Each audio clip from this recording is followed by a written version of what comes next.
Los ejercicios de revocación al final han servido en ocasiones como antesala a ejercicios de reelección, paradójicamente.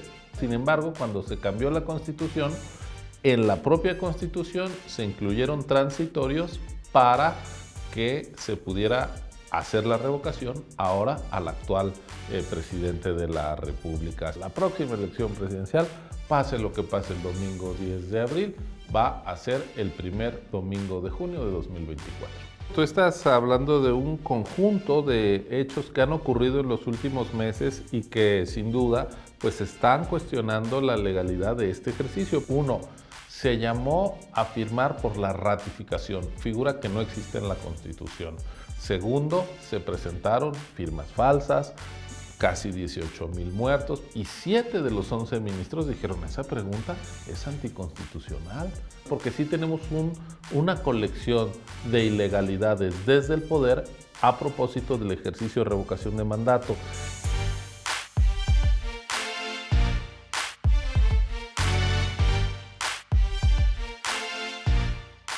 Se estrena una herramienta constitucional de democracia directa este año y rápidamente se ha convertido en un elemento más de polarización y división entre los mexicanos. Diseñada para ser solicitada por la oposición porque es una herramienta para la revocación del presidente, este y su partido la han convertido en una campaña de publicidad personal, plagada de irregularidades y malos actos. Esto pone en riesgo al pilar más importante de nuestra democracia, que no solamente organiza elecciones. Y para que nos platique todo esto, tenemos hoy como invitado al consejero del Instituto Nacional Electoral, Ciro Murayama. Vamos con él. Con ustedes, Laisha Wilkins y Max Kaiser. Y para despabilarnos, Ciro Murayama. ¡Que empiece el show! Hola, hola. Querido Ciro, ¿Cómo están? qué gusto saludarte. Hola, hola. Por favor. Hola, por favor. Gracias por la invitación. Ciro, pues estamos muy contentos con que nos acompañes. Muchas gracias. Estábamos deseosos de que vinieras. Tenemos muchas dudas con respecto a todo el instituto. Pero tal vez deberíamos empezar por ciertas dudas que tiene la gente sobre la revocación. Y yo también. ¿Se ha utilizado en otros países y ha funcionado esta herramienta? Y también si es pues una herramienta que se puede utilizar realmente, porque los tiempos desde que se pide la consulta por parte de la ciudadanía hasta que terminen impugnaciones es demasiado. ¿Vale la pena realmente esta herramienta? Bueno, en distintos países del mundo existen figuras legales, herramientas para interrumpir algún gobierno en funciones. En los regímenes parlamentarios generalmente es a través de las mociones de censura que ocurren en el propio Parlamento, impulsado pues por los partidos de oposición que están descontentos con el desempeño que tiene algún gobernante. Hace no mucho tiempo cayó, por ejemplo, Mariano Rajoy en España por una moción de censura que impulsó el Partido Socialista Obrero Español, el PSOE, y hoy gobierna España el PSOE. En Estados Unidos existe el impeachment que se ha activado en muy contadas ocasiones y en su momento, después del Watergate, cayó el presidente Richard Nixon. También se persiguió al presidente Clinton, se intentó con el presidente Trump, y en América Latina también hay estas figuras. Creo que en el caso de nuestra región, los ejercicios de revocación al final han servido en ocasiones como antesala a ejercicios de reelección, paradójicamente. En el caso de México es una figura muy nueva que se impulsó por el actual gobierno y se llevó a la Constitución en 2019.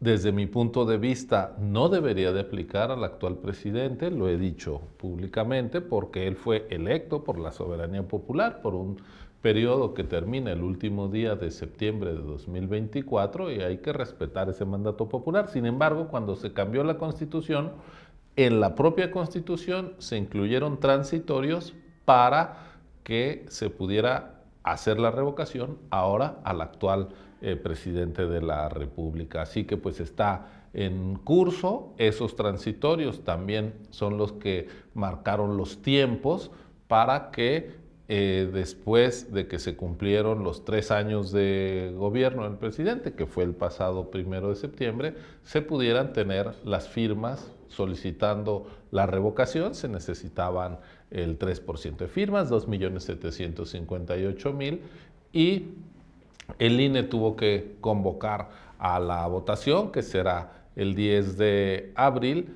y hay que decir que en caso de que participe más del 40% o al menos el 40% del listado nominal, estamos hablando de 37.129.000 personas que van a votar, y la mayoría de ellos quieren que el presidente se vaya, se interrumpirá el gobierno del presidente, el Congreso nombraría a la persona que terminaría el sexenio, pero no se adelantaría la elección presidencial. La próxima elección presidencial, pase lo que pase el domingo 10 de abril, va a ser el primer domingo de junio de 2024.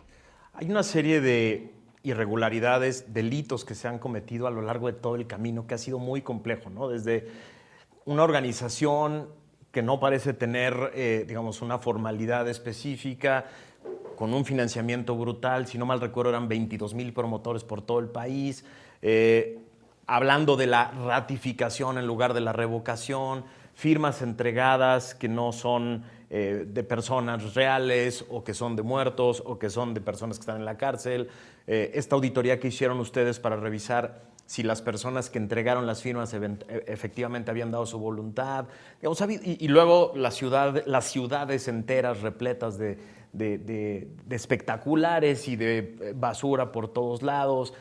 ¿Qué va a pasar con todos estos delitos, irregularidades y cosas que se han cometido? ¿Y quién podría ser sancionado por esto? Bueno, creo que en efecto tú estás hablando de un conjunto de hechos que han ocurrido en los últimos meses y que sin duda pues están cuestionando la legalidad de este ejercicio, porque más allá de si nos parece correcto o no que un gobierno sea interrumpido a la mitad del camino y no concluya el periodo que los electores le encargaron gobernar, lo cierto es que es una figura que está en la Constitución, y nosotros desde el Instituto Nacional Electoral tenemos la obligación de organizar la revocación, de promoverla y de vigilar la legalidad de todo el proceso. Y en efecto nos hemos encontrado con una serie de obstáculos que están haciendo de la revocación, yo creo que un ejercicio inédito, pero al mismo tiempo muy anormal desde el punto de vista de la institucionalidad y de la normatividad democrática que debe regirlo. Para empezar, el Congreso tenía que haber promulgado la ley de revocación de mandato a la mitad de 2020. Se tardó más de un año después para emitirla, ya prácticamente cuando era inminente la organización del ejercicio. También se estableció que constitucionalmente que se debería de aportar el 3% de firmas. Nosotros encontramos irregularidades muy fuertes. Uno, se llamó a firmar por la ratificación, figura que no existe en la Constitución. Segundo, se presentaron firmas falsas, casi 18,000 muertos por parte de la organización que Siga la Democracia, una organización que creció sin mayor historia, ni antecedente político, ni conocimiento de ella, y presentó esos apoyos. Otro hecho notable fue que cuando finalmente se aprobó la ley de revocación, se incluyó una pregunta que en realidad son dos preguntas: ¿quieres que siga o quieres que no siga? Bueno, ya son dos. Generalmente estos ejercicios de plebiscito o de referéndum tienen dos respuestas posibles: sí o no. En México las dos respuestas son dos enunciados: quiero que se le revoque, quiero que continúe.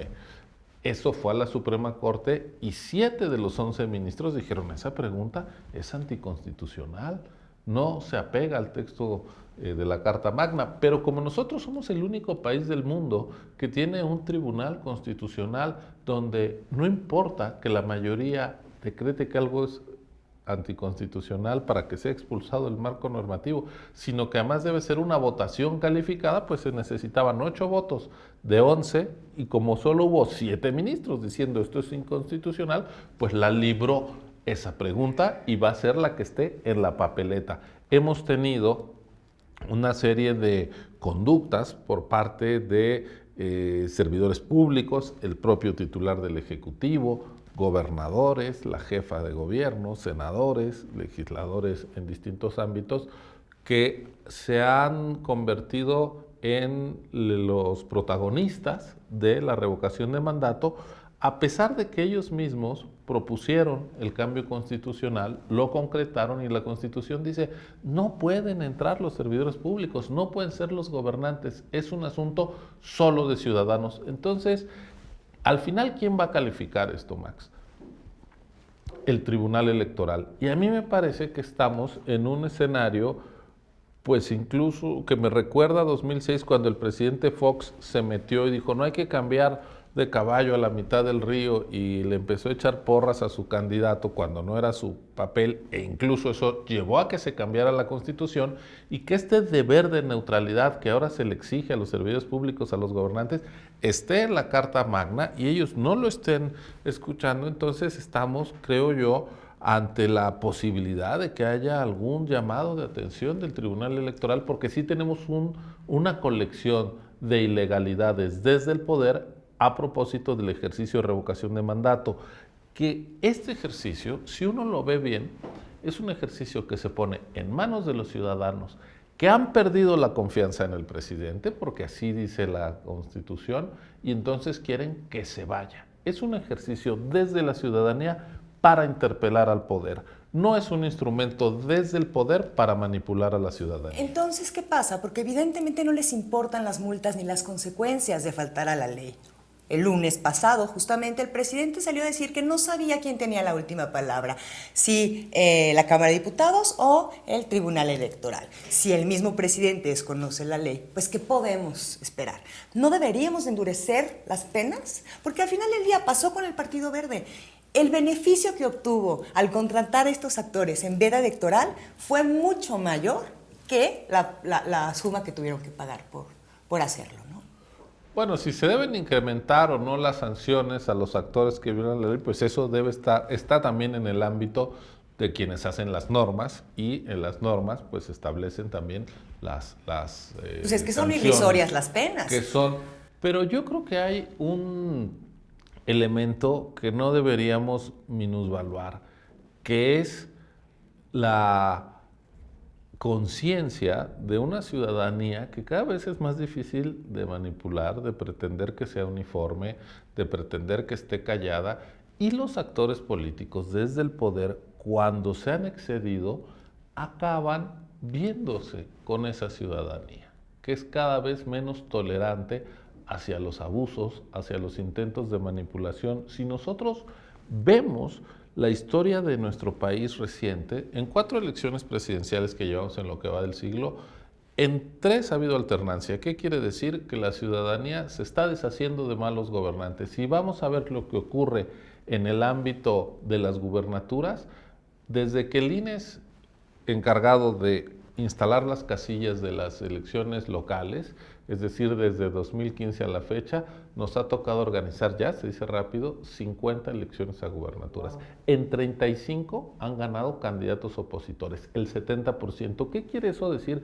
Que la gente sabe usar su voto de castigo, que es más difícil seguir en el poder que perder una elección, lo cual también te demuestra que las elecciones no están controladas desde los gobernantes, que la gente cuando sale a votar en secreto y en libertad, como ocurre una y otra vez, puede usar su voto para castigar a quien no le está cumpliendo. Desde ese punto de vista, yo creo que las apuestas de los gobernantes, del partido que sea, en México, que tratan de abusar del uso de programas sociales, de manipular, se encuentran con una ciudadanía que quiere también resultados. Repercutirá en su imagen. A mí me parece que lo que puede ser el mayor balón de oxígeno para la democracia, más que penas altas, más que esperar una sanción de una autoridad, de un fiscal, estamos viendo los problemas que tiene la procuración y la impartición de justicia en nuestro país.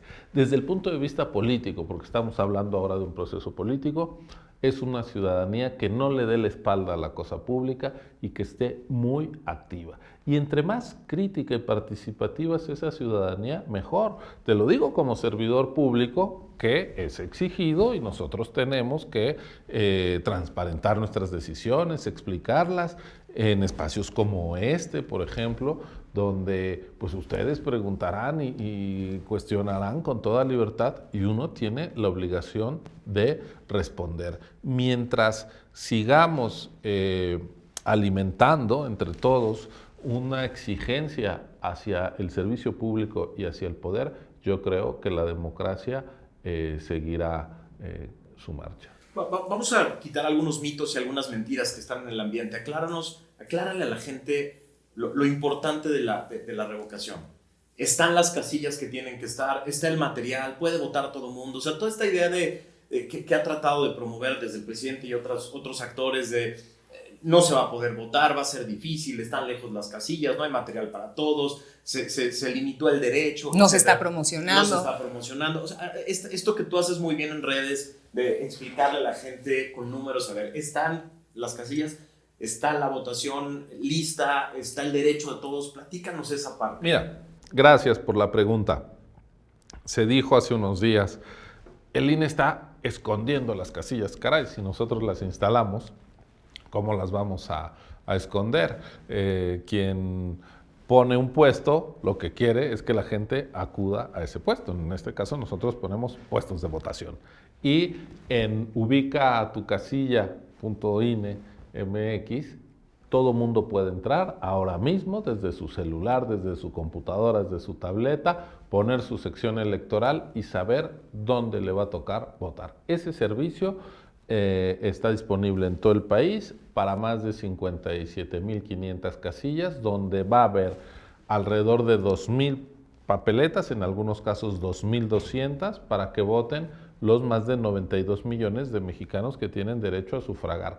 Nadie se va a quedar sin votar. Si quiere participar, hay boletas para todos. Imprimimos esos 92 más unos sobrantes, por ejemplo, para que puedan votar no solo las personas que están en esa casilla, sino los representantes de los partidos políticos. Y además vamos a poner 300 casillas especiales para la gente que está en tránsito. Es decir, si alguien no está en su domicilio, está de viaje y quiere sufragar, lo puede hacer, además de que se abrió el voto desde el extranjero, se inscribieron casi 18,000 compatriotas que se interesaron en votar por internet, lo van a poder hacer entre el 1 y el 10 de abril por internet. Entonces, a ver, logísticamente está la mesa servida, está la organización lista. Una vez más salimos a la calle a buscar a la gente, a invitarles en sus domicilios, sorteamos a 7 millones de personas, visitamos al 86% de ellos. Hoy, a días de la jornada de votación, ya tenemos toda la documentación distribuida en nuestras 300 juntas distritales, es decir, ahí están los paquetes electorales, y en unos días más se van a empezar a entregar a los presidentes y presidentas de casilla, que van a ser los que el domingo lleguen temprano a poner la casilla y a recibir a sus vecinos. Entonces, el INE ya hizo su chamba. Sí, hemos difundido la revocación en todos los espacios que tenemos, en radio, televisión, que son con cargo a los tiempos del Estado. Hemos organizado más de 300 espacios de debate a favor, en contra de que se vaya el presidente. Nosotros estamos propiciando la discusión y ya dependerá de la ciudadanía decidir si acude a votar o no. En la revocación, a diferencia de lo que pasa cuando vamos a elegir a un gobernante o un representante popular, la gente que se queda en su casa no cuenta para nada. Es decir, con que llegue una persona a votar, si solo una persona vota, a quien le dé su voto, ese candidato, esa candidata ganaría. Siempre que haya abstención, lo que ocurre es que, y estamos eligiendo a alguien, estamos dejando en manos de los que sí van a votar nuestra decisión. ¿Qué pasa con estos ejercicios de democracia directa como son la consulta popular y la revocación? La Constitución misma, en el artículo 35, dice, si no va al menos el 40%, no es vinculante. ¿Qué quiere decir? que la gente que se queda en su casa, la gente que le da la espalda a determinado ejercicio de democracia directa, está diciendo, a mí no me interesa que tenga efecto legal. Puede que la consulta, el tema que se está consultando, no me parezca digno de una ¿Es votación. válido el abstencionismo? Puede, pues la Constitución hace que pese. Exacto. La Constitución Es le una da un decisión. peso, más allá de la interpretación que le pueda dar un consejero electoral o cualquier ciudadano. La Constitución dice que los que no van a votar pueden acabar definiendo si es vinculante, es decir, si tiene efectos jurídicos o no el ejercicio. Entonces, como la Constitución toma en cuenta a los que van y a los que no van, uno tiene que respetar ambas posturas. Ciro, como bien decía Max, ha habido un golpeteo en contra de la institución, constante y tangible. ¿Qué pasaría si no existiera el INE para los mexicanos? Yo creo que nos quedaríamos sin esa construcción que entre todos hicimos para poder coexistir en nuestra diversidad, en nuestra pluralidad políticamente.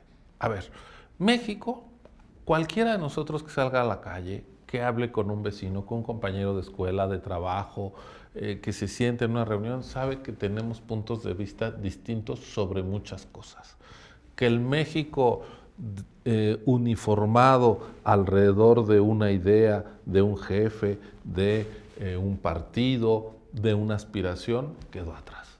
Hoy tenemos múltiples proyectos de vida, distintas formas de vivir, incluso nuestra intimidad, qué es lo que esperamos del futuro de nuestro país. Hay múltiples puntos de vista. ¿Cómo pueden convivir esos múltiples puntos de vista cuando se trata de decidir quién nos gobierna y quién nos representa? Pues solo a través de un sistema en donde esa diversidad se ha reconocido. ¿Cuál es la diferencia, yo diría, básica entre un sistema democrático y uno autoritario? Que en la democracia la pluralidad es bienvenida y quien piensa distinto tiene derecho a decirlo, a pensarlo y a ser respetado. En el autoritarismo, o te alineas con quien manda o vas a ser perseguido.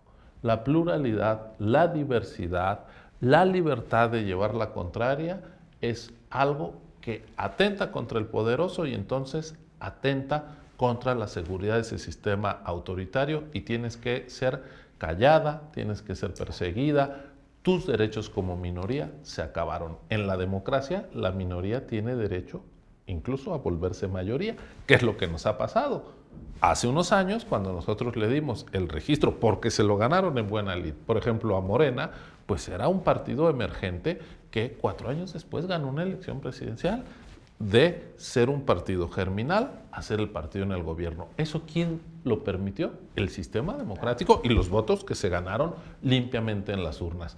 Pero los otros partidos también tienen votos en las urnas. Pretender que hay votos buenos y votos malos, que solo alguien tiene la autoridad moral para hablar en democracia, es empezar a contaminar el medio ambiente democrático con justamente discursos autoritarios que asfixian un ecosistema de libertades, que es lo que es la democracia. Entonces, el INE juega un papel, pues, elemental, pero indispensable, y es permitir que todas esas pulsiones sociales, que esa diversidad que hay en cualquier espacio de la vida social de México, llegado el momento, compita de manera pacífica y civilizada para ver quién se queda con el poder.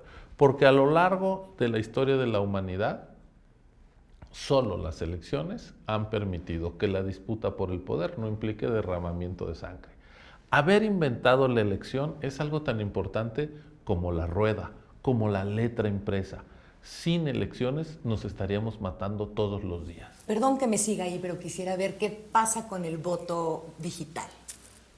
Pues es una posibilidad que... ¿Tardaremos mucho en migrar? ¿Son mayores los beneficios? A ver, finalmente el voto digital es una manera de ejercer un derecho. Sí, pero no se robarían las papeletas. A ver, no tienen beneficios. Pero las papeletas yo no despreciaría que una persona, aunque no tenga conocimiento digital, sabe puede ver que deposita su papeleta y puede esperar al recuento de esa papeleta. En el voto de urna electrónica también hay esas garantías. A ver, hemos visto ciertas situaciones en donde en las elecciones llegan comandos y roban todas las papeletas y los votos.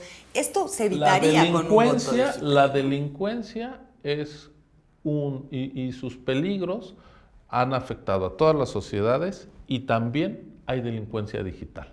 Es decir, creer que hay la bala mágica para acabar con el malvado en política o en extorsión de la gente sería ser muy optimista. Estos procesos son complejos y yo creo que México puede reclamar y lo podemos demostrar que sus elecciones son auténticas.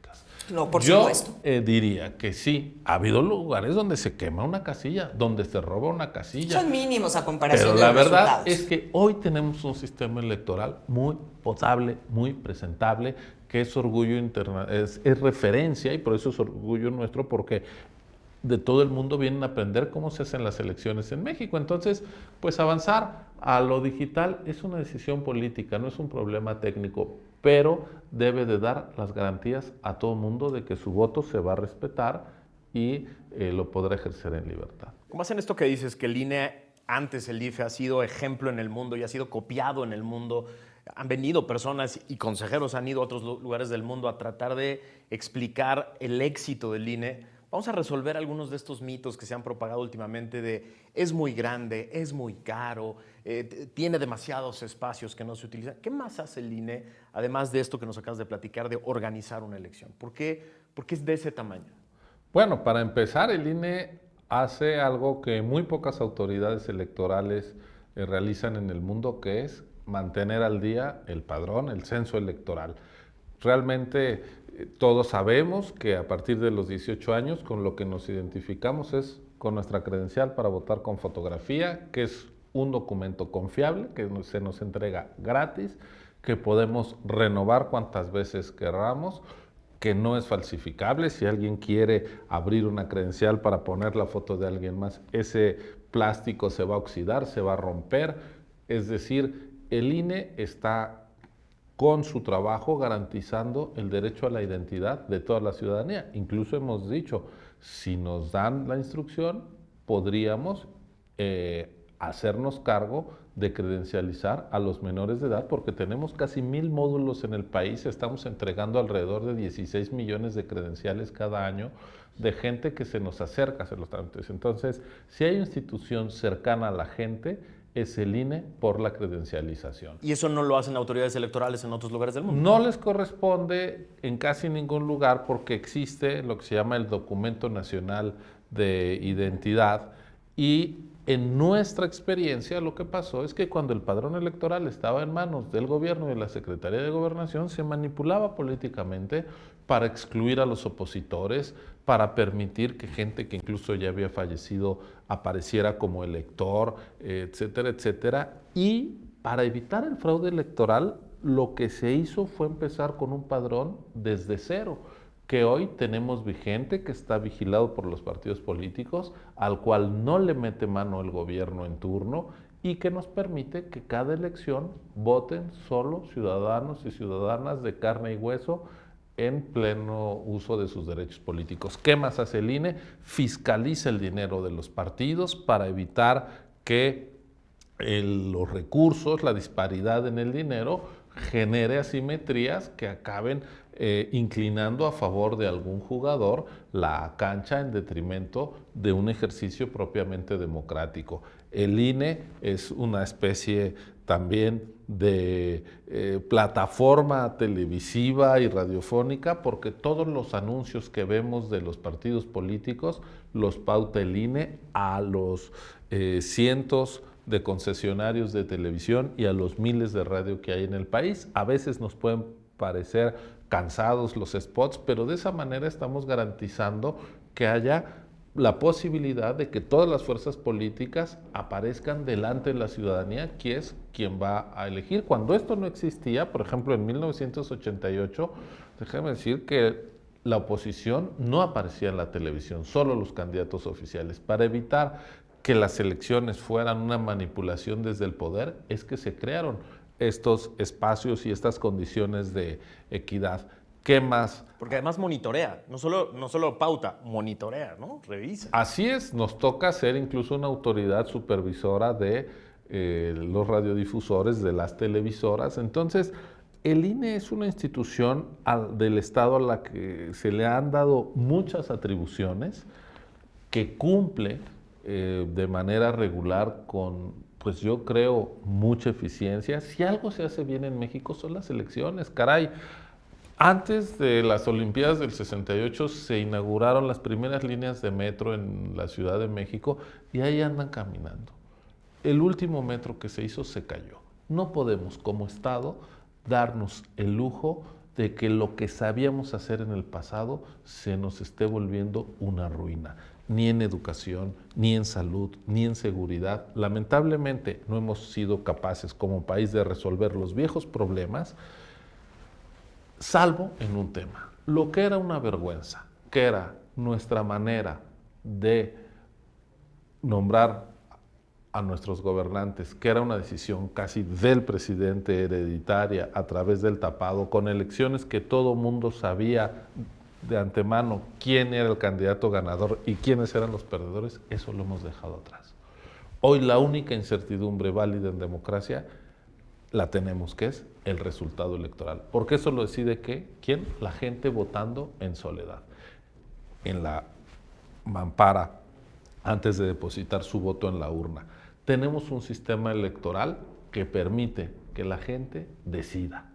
Ahí están los datos de las alternancias del voto de castigo.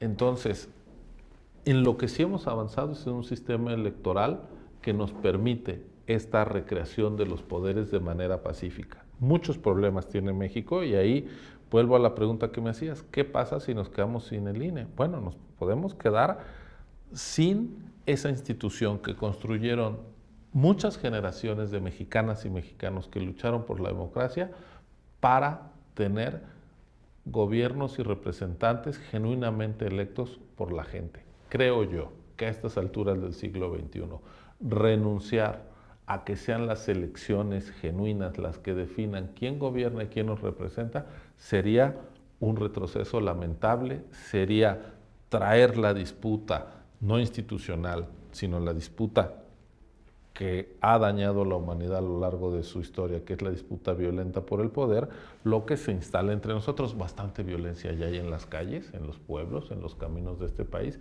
como para sumarle la disputa violenta. Por eso es tan importante preservar al INE. Y si es necesario hacer reformas para mejorar, que siempre es posible, incluso para destinar menos recursos a las elecciones, se podría, pero esas reformas tienen que ser fruto del consenso, del diálogo, del entendimiento y no de la imposición, y con ganas de ensanchar la cancha democrática, no de reducirla, que es lo que tienen las reformas que se impulsan desde el poder y atropellando los derechos de las minorías. Antes de pasar a la última sección que ahorita Laisha nos va a llevar para allá, una última pregunta muy rápida para los ciudadanos. A partir del 11 de abril, ¿cómo le ayudan al INE? ¿Cómo cuidan al INE? ¿Cómo protegen al INE los ciudadanos? Yo creo que es una defensa de la ciudadanía misma de sus derechos. El INE es una herramienta para que la ciudadanía ejerza sus derechos. En el INE trabajamos para darle una credencial a la gente y sepa que puede votar, que puede identificarse, que puede ser parte de las decisiones colectivas de nuestro país, y desde ese punto de vista yo diría, no le den la espalda a la cosa pública. El mundo está viviendo una ola, un tsunami autoritario donde los derechos políticos, las libertades están en riesgo. Países donde antes se podía competir por el poder, se podía criticar a los poderosos, se podía denunciar la corrupción, hoy ya no es posible. En nuestro continente ahí están los trágicos ejemplos de Venezuela, de Nicaragua, pero están en otros lugares, Filipinas, está Hungría, está Polonia. Es decir, en medio de este tsunami autoritario hay siempre culpables de el quiebre democrático.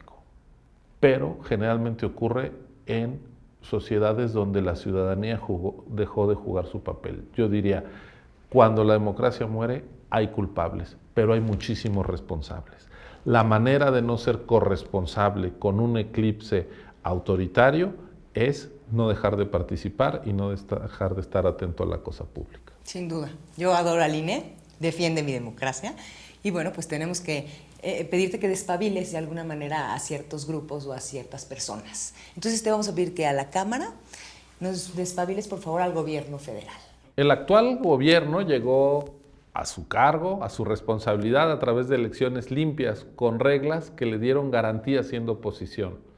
Ahora le corresponde respetar esas reglas democráticas que le permitieron ser gobierno. Es de mínima congruencia democrática. Ciro, despabila a los partidos políticos en su conjunto, esos entes que te toca regular, despabilalos.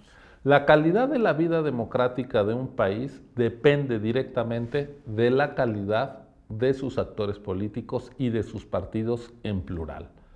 Hoy se puede criticar alguna decisión gubernamental, pero lo cierto es que no hay ningún cambio constitucional en el actual gobierno que no haya tenido también el apoyo de partidos de la oposición. Así que de la calidad del gobierno y también de la calidad de la oposición depende la calidad de nuestro sistema democrático. Son los principales beneficiarios de la democracia y deberían de ser, por tanto, los actores más responsables. ¿Cómo despabilarías a estos legisladores que han incumplido la ley? El ser representante popular, creo, es una de las responsabilidades más maravillosas que tiene el sistema democrático, porque permite que ahí en la pluralidad se tomen decisiones clave. Pero esa responsabilidad solo puede ser ejercida plenamente si desde quien hace las leyes se respetan las mismas. Y las reglas del juego no se cambian una vez iniciado el partido. Pretender cambiar las reglas de revocación de mandato cuando ya está en marcha es un sinsentido democrático. Ciro, despabila a los ciudadanos que van a ejercer o no su voto el 10 de abril, pero de aquí al 24, ¿qué necesitan hacer? El principal activo que tiene la democracia mexicana es la ciudadanía. Hoy no hay ninguna corriente de opinión relevante, movimiento, que piense en otra vía para llegar al poder que no sean las elecciones. Y la ciudadanía ha sido muy participativa en México, no hay que dejar de serlo. No hay que alinearse con un solo discurso, con una sola forma de ver los problemas del país. Entre más activa es esa ciudadanía, que por definición es diversa, más capital tendrá nuestra democracia para enfrentar los problemas que tiene. ¿Y cómo despabilarías a los jóvenes? A los jóvenes que por primera vez van a votar en este 2022 o quizá en el 2024, ¿qué les dirías? ¿Cómo los despabilarías? México es un país lleno de problemas. Con todo derecho, las nuevas generaciones pueden reclamar lo que les estamos heredando quienes llegamos aquí antes.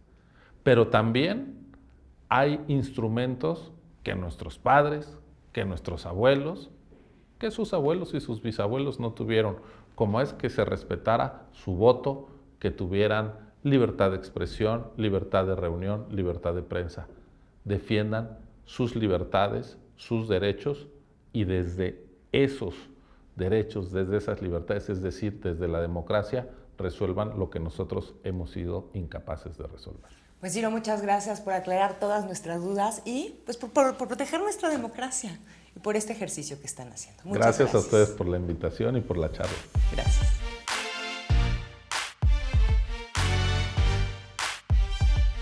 ¿Cuáles son las 5 cosas más importantes que nos llevamos de esta interesante entrevista con Ciro Murayama? 1. El INE vive uno de los retos más importantes de las últimas décadas porque se está estrenando en México un instrumento de democracia directa llamado la revocación de mandato. 2. Este proceso ha estado plagado de irregularidades y de delitos cometidos por el gobierno, por su partido y sus aliados que el INE ha expuesto y documentado uno a uno. La 3. Aún con estas irregularidades, el INE tiene todo listo para que las 93 millones de personas que están en la lista nominal puedan votar. La 4. Si algo hemos hecho bien en este país es construir un sistema electoral y una autoridad electoral que son referencia mundial. Y por lo tanto, la 5 es responsabilidad de todos los ciudadanos cuidar ese sistema y esa autoridad electoral, no solo este abril, sino de abril en adelante, porque si no, nos quedamos sin democracia.